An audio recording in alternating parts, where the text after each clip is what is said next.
let's see how easy we can install this. Turn this onto accessory so I can get power there to my cigarette lighter. Let's undo that there.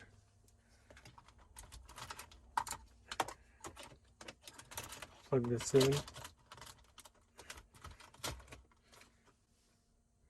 And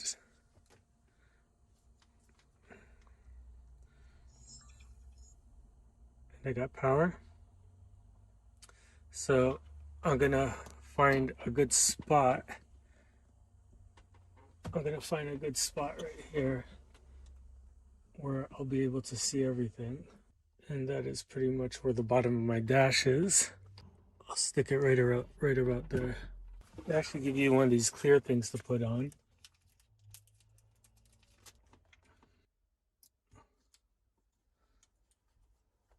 So I'll just put that on there.